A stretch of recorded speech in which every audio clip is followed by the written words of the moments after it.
Bueno, pues os damos la bienvenida a estos diálogos sobre la llamada. Capítulos 35 y 36, ya nos estamos aproximando al final del libro, ¿no? a los momentos claves de la vida de Lorenzo. Y estos capítulos tienen bastante miga y he apuntado aquí un poco los temas principales. Los dejo caer y vosotros luego, si queréis hablar de alguno de ellos en concreto, pues con mucho gusto hablamos, ¿no? Pues primero está la sanación de vidas pasadas, ¿no?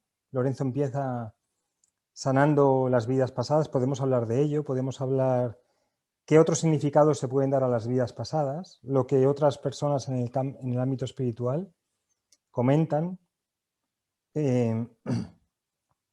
Luego el encuentro especial que se da en la escuela, que hay un encuentro que es como despedida de Abraham, del tutor de Lorenzo. Luego también podemos ver lo que ocurre una vez que el tutor fallece en una escuela y es una iniciación para los estudiantes porque digamos que tienen que empezar a practicar todo lo aprendido pero sin el apoyo físico del tutor. Luego lo que ocurre cuando se toma un cargo público que no se debe tomar, lo que le ocurre al tesorero, a Zag, ¿no? Que por ser tesorero del reino al final acaba perdiendo la vida. Luego lo que ocurre en la escuela cuando un impostor, alguien que no estaba a la altura del cargo, toma en posesión, digamos, de la escuela de Abraham. ¿Y qué es lo que ocurre? Luego la presión que empieza a sufrir Lorenzo por parte de este nuevo tutor de la escuela y también por parte del obispo, las alteraciones psíquicas que sufre él y su mujer como consecuencia de los ataques psíquicos que reciben. Vemos también la locura del rey, ¿no? de Alfonso y cómo se desmorona el reino finalmente. Y vemos también las dificultades que pasa Lorenzo a la hora de llevar un grupo. Y bueno, la verdad que son capítulos... Cuando escribí el libro quizá pensé dividir estos capítulos en cada uno en dos, pero al final como quería hacer 40 capítulos, quizá hay demasiada información en ambos, ¿no? Entonces, bueno, podemos hablar de lo que os ha llamado la atención, de lo que queráis al respecto.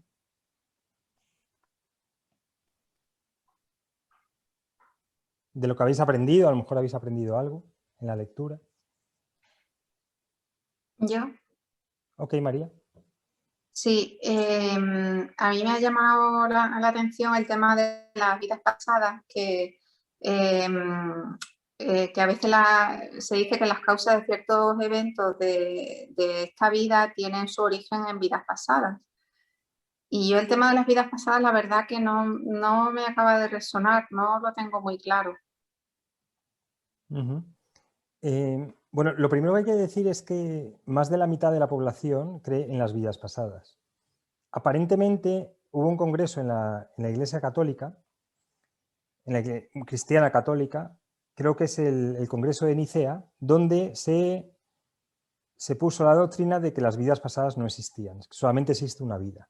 Entonces fue, digamos, el cristianismo quien se alejó de esta doctrina principal que la mayor parte de religiones tienen, el hinduismo, incluso el esoterismo judío también cree en las vidas pasadas, o por lo menos algunos rabinos que practican, digamos, la cábala.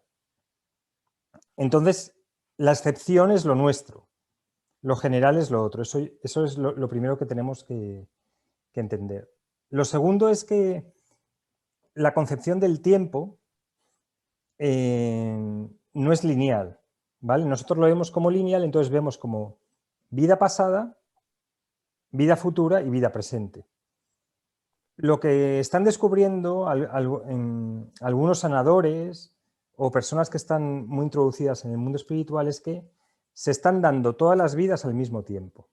Es decir, hay un alma principal que se puede llamar el ser superior, la cual, digamos, como que se desdobla para vivir un montón de experiencias y se viven todas al mismo tiempo. La teoría entonces sería que tú estás viviendo vidas simultáneas, aunque sean en diferentes puntos temporales, tú, o sea, como ese ser superior que está viviendo todas esas vidas y teniendo aprendizajes concretos.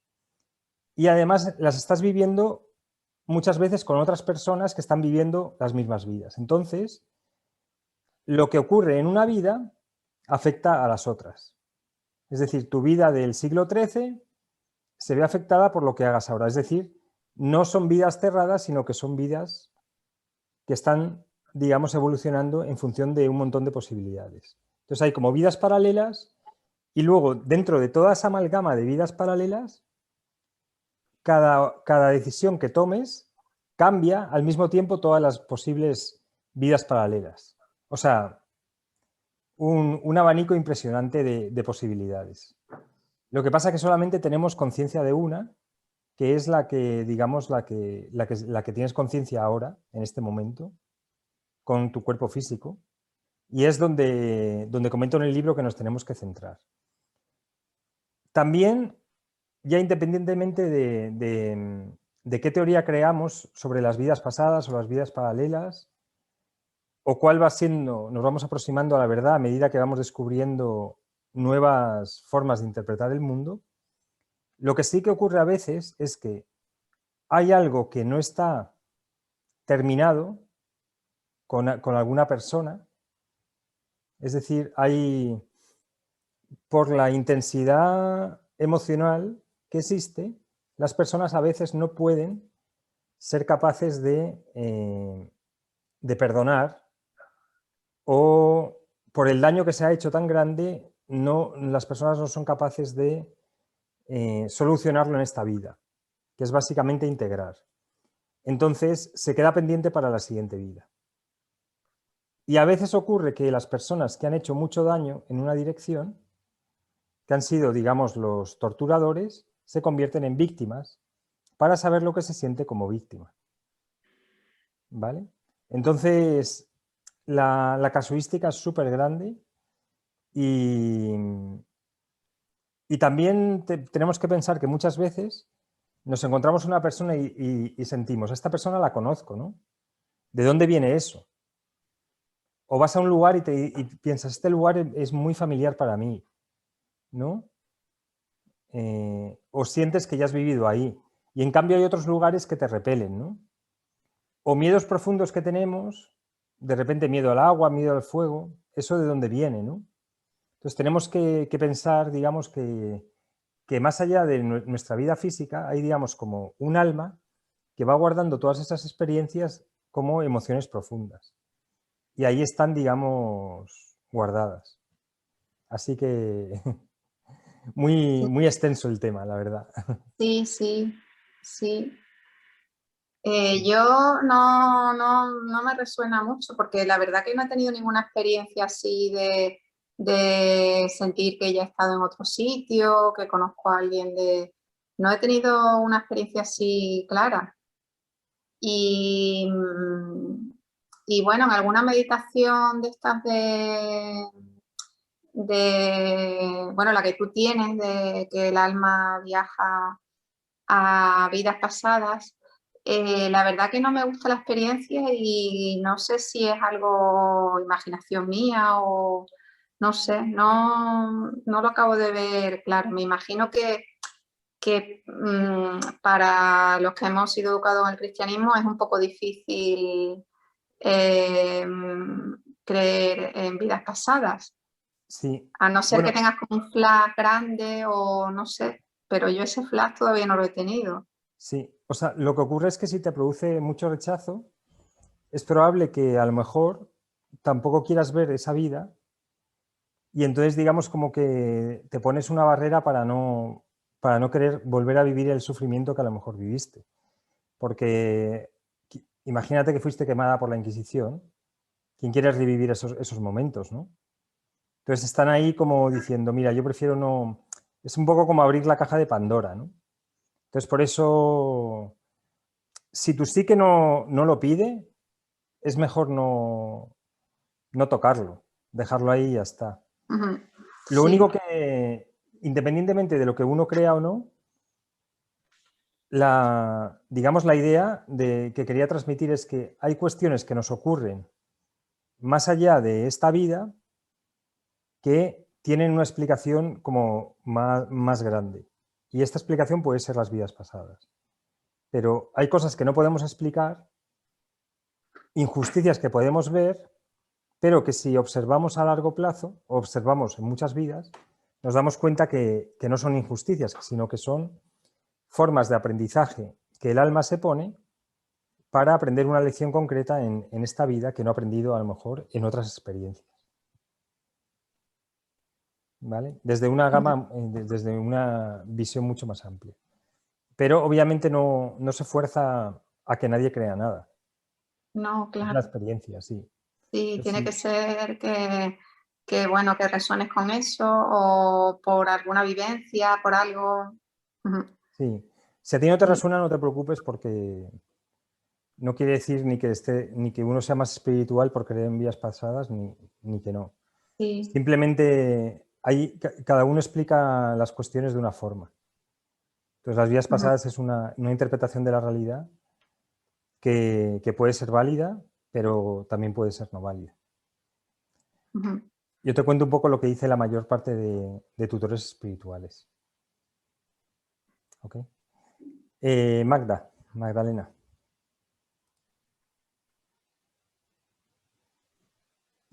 Ahora, muy interesante la explicación. Sí, también tenía la primera pregunta, algo parecido también a lo que se está explicando, ¿no? Como lección principal de vida que hay que aprender. Entonces, mi pregunta era, bueno, aunque ya la he respondido, en la vida actual, bueno, la lección principal de vida es que hay que aprender, ¿no? En esta vida actual, en aquellas situaciones que nos producen dolor en el cuerpo físico, son las que tenemos que trascender, ¿no? Por ejemplo, en el caso de Lorenzo, bueno, ese gran dolor físico que sintió en el cuerpo, estaba recordando a través de los libros sus vidas pasadas. Pero bueno, en la actual, en nuestras situaciones, ¿no? Yo me pregunto también qué hay que aprender, ¿no? Y sobre todo, como has comentado, esa intensidad emocional grande, que son emociones profundas, bueno, a mí en alguna meditación de hace 2, 3 años sí que a lo mejor he tomado nota de algunas situaciones, ¿no? Pero yo me quedo, aparte de las vidas pasadas, que a lo mejor es verdad que hay veces no se quiere recordar o que no quiero mirar para atrás, pero que tienen influencia con la vida actual, ¿no? Entonces, lo que te quería decir, realmente, que hacemos ahora? Trascender esa situación, ver dónde nos encontramos, y limpiar nuestro campo emocional o realmente aprender esa lección, o sea, que también es trabajo, ¿no? Porque el cuerpo físico, cuando nos duele, no sé, en situaciones cotidianas, es por algo, ¿no? Y bueno, es trabajo personal y bueno, entonces que hay que aprender, se trasciende y bueno, continúas para adelante. Sí. Se trasciende y se pone en práctica. Por ejemplo, para saber, cada vida tiene como un aprendizaje concreto, ¿vale? Un aprendizaje principal. Entonces podemos preguntarnos, ¿cuál es el aprendizaje principal de mi vida? Y la respuesta viene de donde tienes dificultades, ¿vale? Entonces, mucha gente, por ejemplo, su aprendizaje principal en esta vida es aprender a valorarse, ¿vale? Que no se valoran porque les han disminuido a través de comentarios, etc. Entonces, aprender a valorarse. ¿Esto qué quiere decir? Que aprender a ver su valor y a ponerlo en el mundo. Entonces, no sería trascenderlo, sería, una vez que te das cuenta dónde tienes dificultades, supongamos que este caso, que no es el tuyo, supongamos que fuera este caso, entonces aprender a valorarse y poner, una vez que has aprendido a valorarte, esa valoración en el mundo. No dejar que otros te minusvaloren. Por ejemplo, hay otras personas que sería aprender a decir que no, ¿vale? Un poco en la misma línea. Entonces, se dan cuenta que no saben decir que no o que no tienen una determinación clara sobre su vida, ¿no? Otros serían, por ejemplo, aprender a determinar su vida y que no las determinen otros. Otro sería, a lo mejor, a controlar su ira. Otro sería a no dejarse llevar por las opiniones ajenas, etc. Bueno, cada uno tiene su aprendizaje. Entonces, esto es muy sencillo de ver. Esto es más sencillo de lo que parece. Y básicamente consiste en ¿dónde tengo yo dificultades? A veces es aprender a perdonar. Y empezar a ponerlo en práctica. ¿Cómo lo pones en práctica? Pues supongamos que sería aprender a perdonar, ¿no? Pues te fijas en cómo otras personas que han tenido dificultades han aprendido a perdonar. Te fijas en cómo otras personas perdonan. Te fijas a dónde te lleva a no perdonar y a dónde te lleva a perdonar, por ejemplo. Y lo pones en práctica. Y entonces, una vez que has aprendido esa lección, digamos como que a partir de ese momento tu vida entra en otra dimensión, donde ya digamos que has aprobado el examen a mitad de curso y entonces te quedan a lo mejor 40 años que habías pactado, 40 años extra, donde dices, bueno, ya he aprendido esa lección, te puedes poner otra lección o puedes dedicarte a vivir alegremente.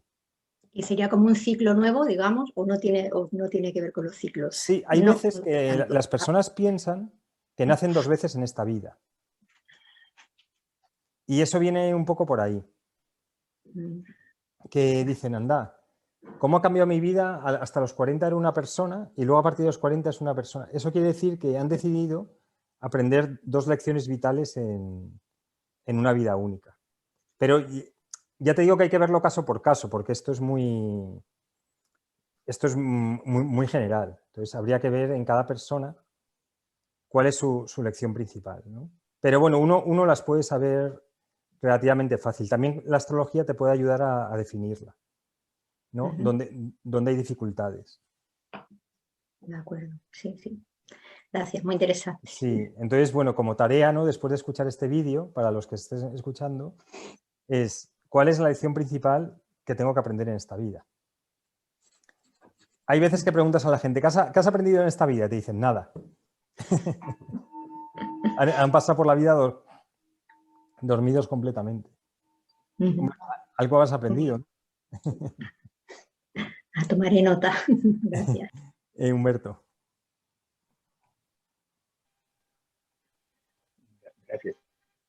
Bueno, acá en los 2 capítulos nos resumió muy bien sobre las etapas de los 2 capítulos, la sanación, el encuentro en la escuela de Aragón.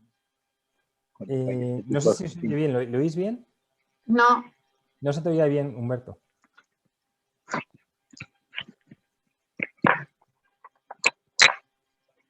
¿Ahí me escuchan? Sí. Sí.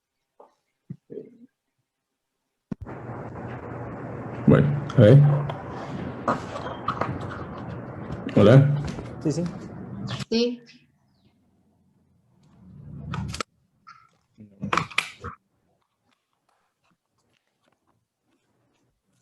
Si quieres, puedes escribir la pregunta en el chat y la leo yo. ¿Ahora me escuchas? Ahora sí, perfecto. Sí. Gracias. Hay una parte en el capítulo 35 en el que me ha quedado pensando, me ha dejado pensando cómo es el proceso de iniciar, el poner fin uno a su ciclo o identificar cuando una persona con mucha paz encuentra o sabe que su ciclo está llegando a un fin. Es inevitable, como te digo siempre, cuando uno lee la novela, llevarlo a la vida propia o al entorno de uno. En este caso, pues, yo empiezo a pensar también a veces en que, pues, como que la vida ya a uno a veces ha cumplido, hay chispazos en ese momento, porque pensar en la muerte o pensar en el trascender es un tema que no se toca muy seguido en la vida ordinaria. Entonces, aquí Abraham es acompañado, es llevado con mucha alegría al templo y juntos, como en una fiesta de despedida, y hacen pues recorrer, observar la providencia, dice la poesía, la observación personal, y hacen una ceremonia de despedida. Es posible que uno sienta como que su ciclo ha llegado o está llegando a su fase final en este plano. Sí, a medida que se va haciendo trabajo espiritual, cada vez estas cuestiones que son muy relevantes en la vida de una persona, cada vez son más obvias. Y entonces, digamos que vas recibiendo señales para ir cerrando. O sea, normalmente no es de un día para otro. El caso de los accidentes es, digamos, no es lo habitual. Lo habitual es que una persona le dejen un periodo de 1 o 2 años antes de fallecer para hacer una recapitulación de su vida, ver qué errores ha cometido, poder pedir perdón a algunas personas, poder perdonarse, perdonar, ver qué aciertos ha tenido, reflexionar, poner sus cosas en orden, dar regalos, etc. Entonces, normalmente uno eso lo va sintiendo y entonces empieza a hacer una serie de procesos. También depende del grado de aprendizaje. A veces, lo que he escuchado también, por ejemplo, de David Hawkins, es que en el momento del nacimiento se fija el momento de la muerte. Que ocurre no en una fecha exacta, sino una vez que se han cumplido una serie de aprendizajes que uno se ha puesto, o una vez que han ocurrido una serie de eventos. Pero a veces, si la persona, digamos, está siendo de mucho provecho para la providencia, o para él mismo, o para su familia, a veces se alarga la vida. Entiendo que es algo flexible. Pero bueno, en respuesta a tu pregunta, a medida que vamos trabajando espiritualmente, cada vez vamos teniendo certezas mayores sobre eso, también sobre la vida de otras personas cercanas. Empezamos a sentir que esa persona a lo mejor se está yendo y también debería pasar con nosotros. Tú en el personaje lo llevas, claro, a Abraham, a ese extremo, y lo plasmas paralelamente con la vida espiritual de Lorenzo. En este caso, Lorenzo está acompañado por Ariadna, que es su alma gemela,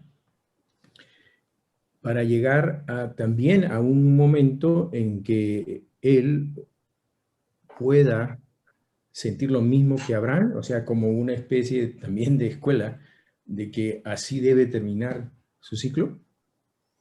Bueno, en el caso de Lorenzo, lo que ocurre es que tiene una conversación con su guía, con Prisciliano, donde Prisciliano le dice que, digamos, que empieza a enseñar a diferentes personas, diferentes candidatos. Entonces, enseña, como es el siglo XIII, pues ahí puse que enseñaba a Moisés de León, que luego escribió el Zohar, enseñaba también a una persona de su grupo y enseñó a otra persona que luego partiría a Jerusalén, creo. Entonces, digamos como que más o menos se le indica que tiene que, como para cerrar su ciclo, que tiene que preparar a la siguiente generación. Y como no se sabe muy bien qué fuerzas van a influir en las personas de la siguiente generación, se le dice que prepare a 3 para ver cuál de ellas, digamos, es capaz de tomar la responsabilidad de de enseñar a la siguiente generación. Entonces es con su guía cuando, digamos, que tiene esta conversación. Le ocurre igual en Toledo, Jerusalén, al rabino, al padre de Esther.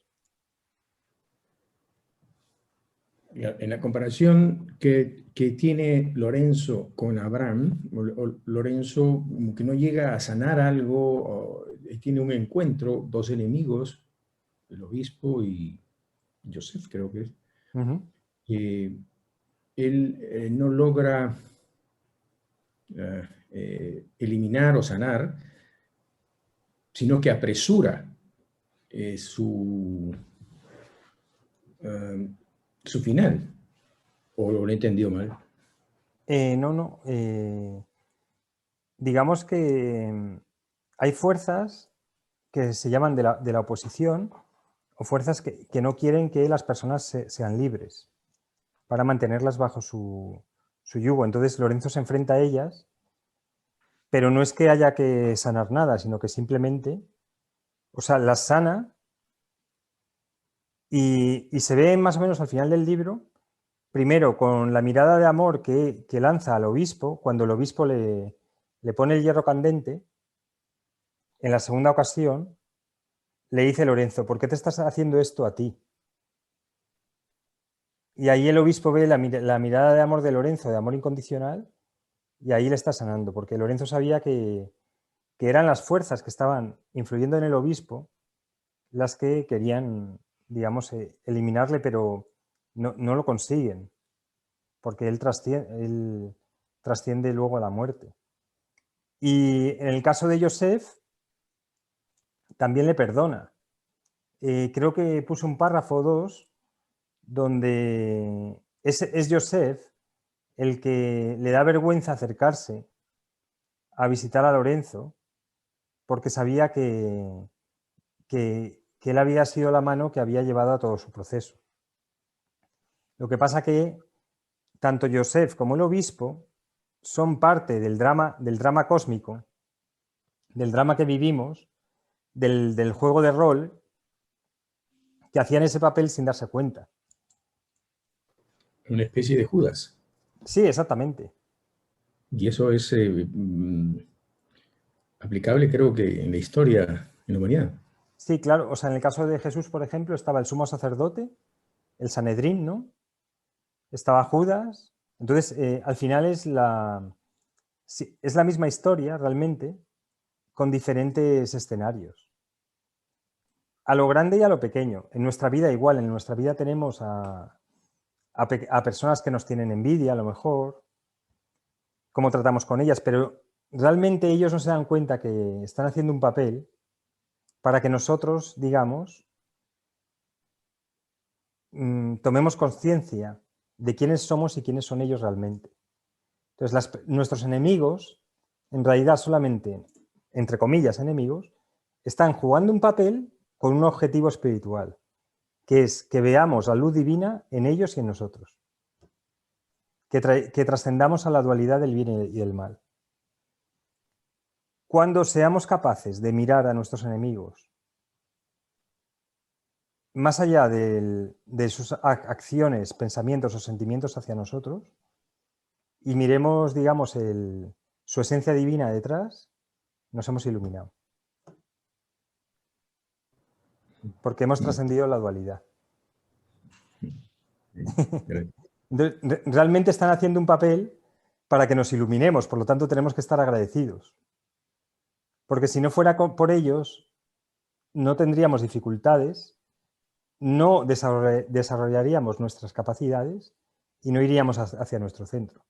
Pues cada vez que criticamos a alguien por todo lo que nos está haciendo, tendríamos que bendecirle desde un punto de vista espiritual, porque está ayudándonos a que veamos la esencia divina en nosotros y en ellos. Pero eso no lo veo en Abraham. Bueno, tienes razón, lo que pasa que la vida de Abraham, primero que no entré mucho en detalle en la vida de Abraham porque tampoco me quería extender, pero, por ejemplo, si te acuerdas, en un momento dado hay una rebelión en el grupo de Abraham y se va un tercio del grupo, se va creo que era Juan de Sicilia. Entonces, no entré en detalle de la negatividad, a lo mejor, de Juan de Sicilia hacia Abraham, qué ocurrió ahí, la traición de otros miembros del grupo. No entré mucho en la vida de Abraham, pero digamos que Lorenzo lo vivió con más intensidad que Abraham, según lo he puesto en el libro, pero probablemente si escribiera el libro enfocándome en la vida de Abraham, también el hombre tendría alguna dificultad, aunque no del grado de Lorenzo. También cada vida es diferente, ¿no? Entonces, a lo mejor una persona ha hecho mucho trabajo espiritual en muchas vidas, muy intenso y con una intensidad emocional tremenda, como imagínate que te han quemado la Inquisición y no sé qué. La siguiente vida te dice, mira, vas a tener una vida relajada, sin enemigos, para que disfrutes de tu experiencia terrenal. Y entonces te pones una vida mucho más sencilla y puede que sea el caso de Abraham también. No siempre la iluminación tiene que llegar por el sufrimiento.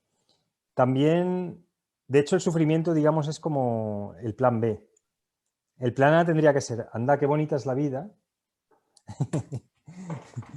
¿Qué regalos recibimos? Todos los días vamos a disfrutarlos, ¿no? Un poco como la película de Planeta Libre, ¿no? Planeta Verde.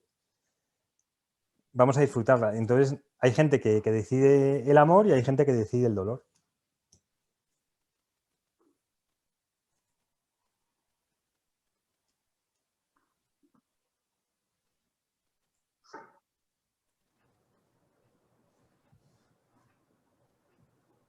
¿Qué más, María? No sé si Sí, otro tema que me ha llamado la atención es el tema de los ataques psíquicos que sufre Lorenzo y Ariadna, que bueno, creo que estos ataques todo el mundo los sufrimos antes o después, o los hemos sufrido. Sí, la verdad es que es muy fastidioso recibir estos ataques porque estás haciendo tu vida. Y los ataques psíquicos en realidad son deseos negativos de otras personas hacia ti. El grado de intensidad depende de la fuerza mental de la persona que te los quiera echar. Entonces, alguien en el trabajo te puede desear, ojalá esta señora la echen del trabajo, ¿vale? Tiene un pensamiento de vez en cuando. O ya un ataque psíquico muy profundo puede ser que la persona se enfoque en ti y esté 24 horas obsesionado con que a ti te ocurra algo. Entonces, la manera en cómo quitar es protegiéndose espiritualmente, creando como una especie de burbuja de amor incondicional y esperar que la persona se aburra. Y no darle, digamos, como excusas para que continúe. Intentar ser lo más diplomático posible. Esto, digamos, digo este consejo por experiencia, ¿sabes? Porque al final la lucha, la persona que lanza un ataque psíquico, en el fondo no tiene nada que perder. Porque dice, mi vida es miserable, entonces voy a intentar que la vida del otro sea miserable. Entonces tiene mucho tiempo y nada que perder. O sea que está en una posición de ventaja. En cambio nosotros tenemos poco tiempo, porque queremos hacer muchas cosas, y mucho que perder en una batalla que no nos lleva a ningún lado. Lo único que nos hace es distraernos. Entonces, cuanta menos batalla y cuanto menos tiempo perdamos con eso, mucho mejor. Entonces, la idea es, si ves que alguien te está haciendo ataques psíquicos, intentar que se distraiga con otras cosas, no darle excusas, no entrar en discusiones, intentar ser diplomático, digamos como estrategia, ¿sabes? Porque también en el mundo espiritual tenemos que utilizar estrategias. A veces mandarle amor incondicional para que piense en otra persona, aunque a veces le mandas amor incondicional y se obsesiona más. Entonces se enamora, ¿no? Amor-odio, ¿no? Sí, sí, sí. Y la verdad que es lo más fastidioso de este trabajo es esto. Porque dices, estás haciendo trabajo que no molestas a nadie realmente, que tampoco es que, digamos, te estés haciendo multimillonario, ¿no? Ni montando una mega empresa, ni te estás presentando a las elecciones para tener poder, ni nada. Simplemente estás haciendo un pequeño trabajo personal para, digamos, elevar tu felicidad y la gente que te rodea. Y de repente hay gente que si lo ves desde fuera incluso están mejor materialmente o físicamente y no tienen otra cosa que hacer que empezar a enviarte ataques psíquicos. A un pobre... Por ejemplo, todas las reseñas negativas de los libros, de gente que de repente... O sea, un escritor autoeditor, ¿no? que habla de estas cosas bueno, que no molesta a nadie, ¿no? De repente, ¡pum! Empiezan a dejar críticas negativas así como así, con el objeto de que no se vendan libros. Ujú. Y bueno, Sí. realmente veces, es lo más a fastidioso. veces, bueno, no a veces, yo creo que detrás de a veces de esos ataques psíquicos hay algo más que lo que es la persona en sí, sino que la persona tiene como una energía negativa y eso la lleva a como a buscar una víctima, como los animales, como cuando un lobo ataca a un cabrito o bueno, a una oveja o igual, ¿no? Pero a nivel humano puede ser, ¿no? Siempre hay algo más allá. Sí, yo creo que sí, que siempre hay algo más allá.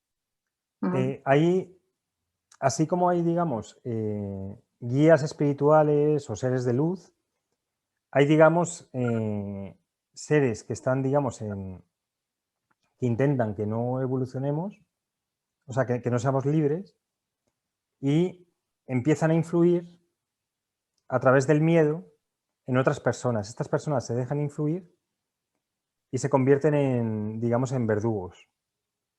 La víctima de estas fuerzas se convierte luego en verdugos porque son a través de ellos que estas fuerzas operan en el mundo.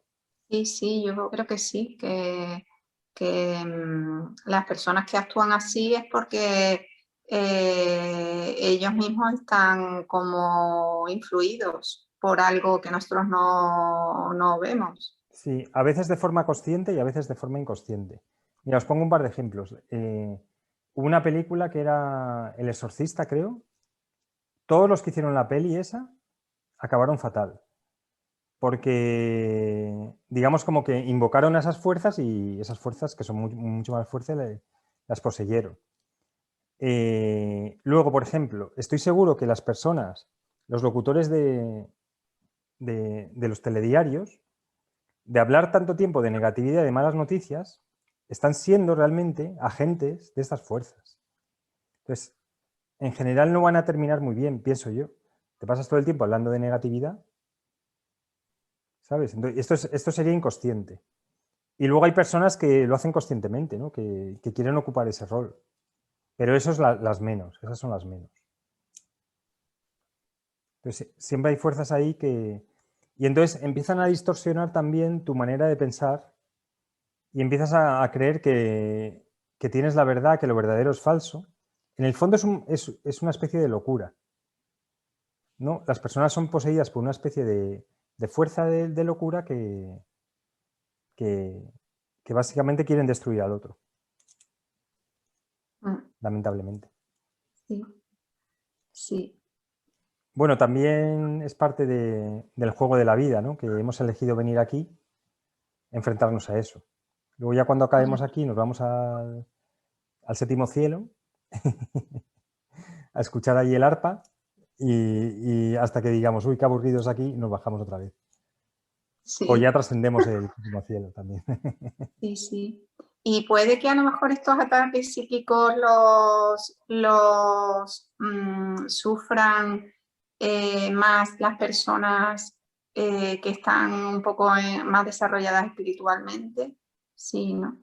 Sí, porque te conviertes en un ejemplo y, a ver, la fuerza que está detrás del ataque psíquico es la fuerza que quiere esclavizar.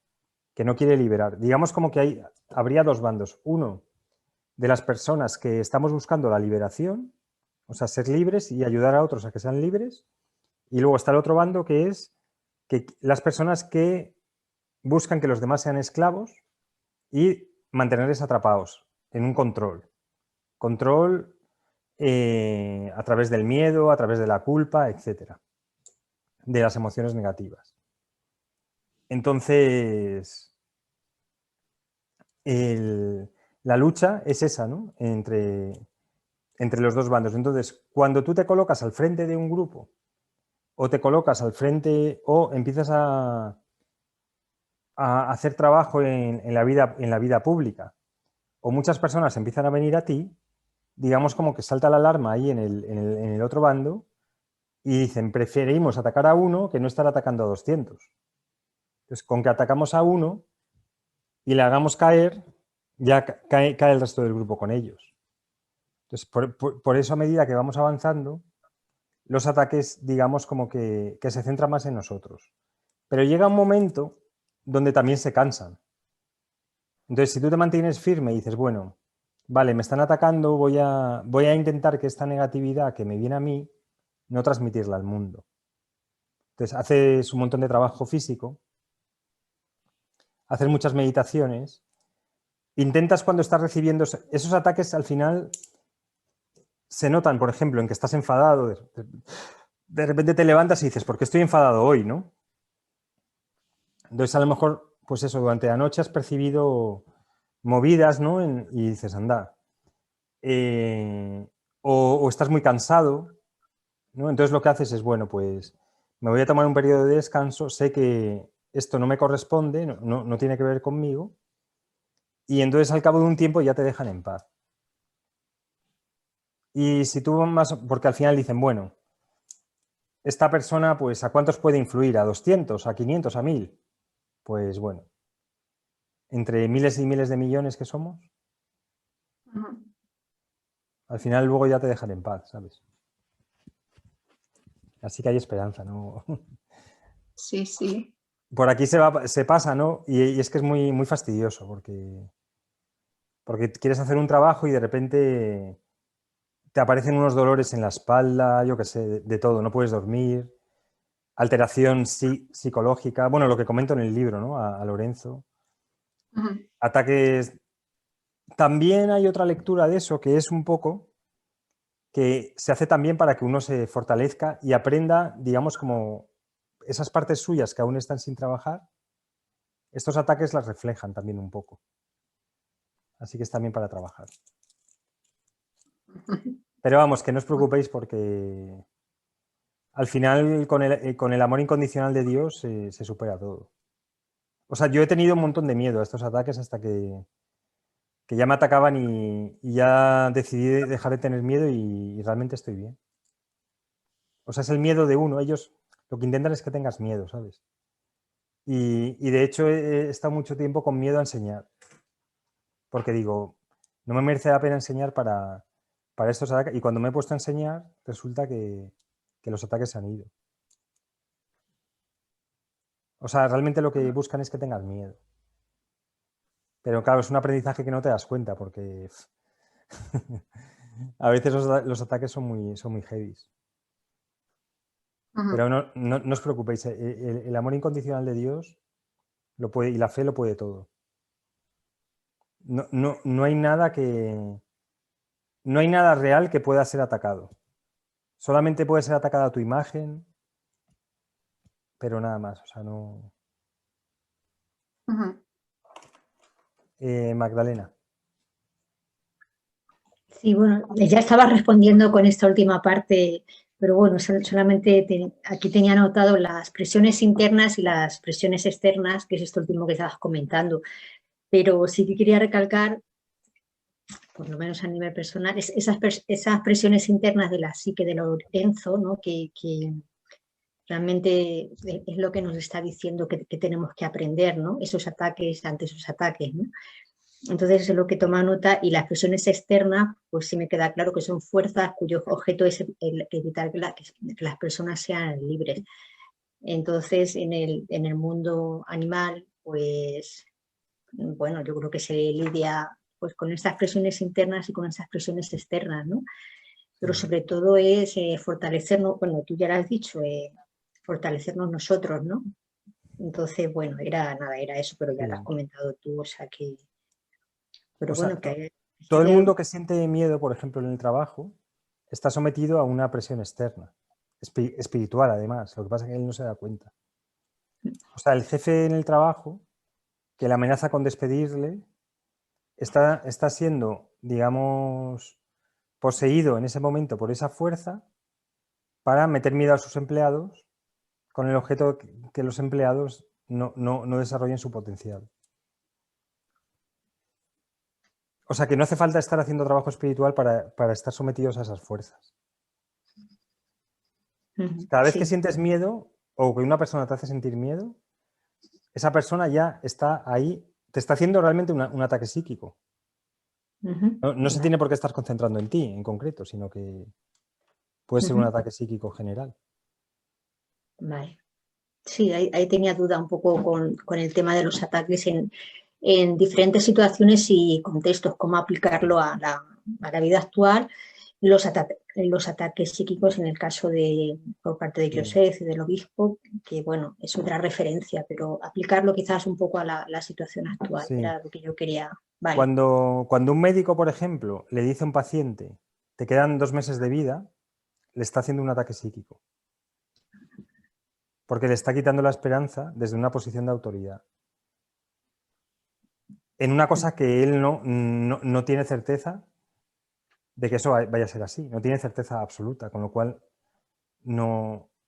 esa frase es un ataque psíquico.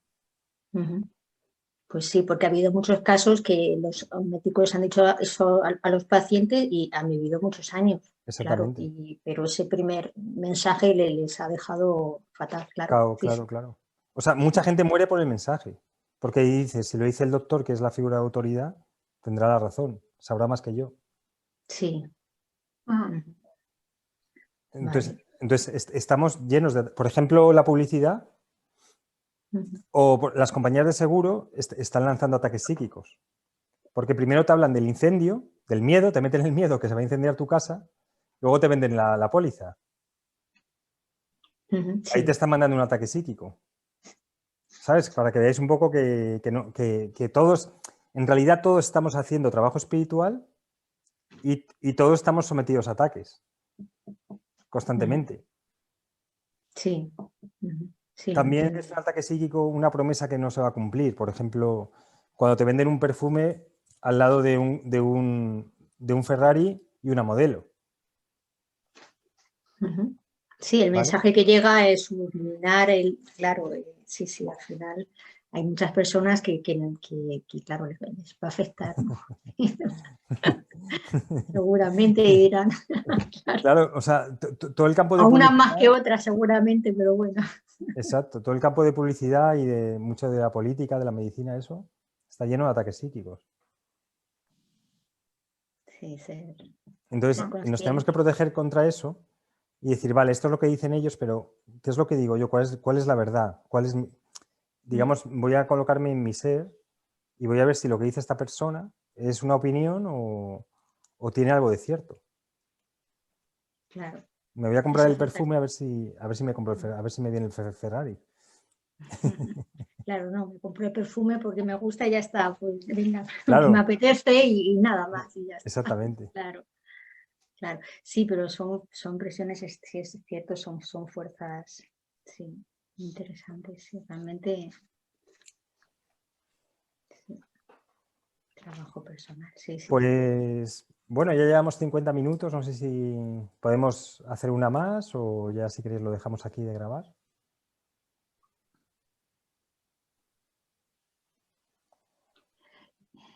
Yo sobre el capítulo 36, que se indica que enfrentarse a fuerzas reales te fortalece y te da conocimiento, que es un poco lo que hemos dicho. Que bueno, que ver las dificultades como unas pruebas que te hacen más fuerte y más sabio. Exacto. O sea, la vida es como un gimnasio a nivel psicológico para fortalecernos. Entonces, cuando alguien te intenta timar, en el fondo te está haciendo un favor porque te estás aprendiendo algo sobre la vida del mundo animal.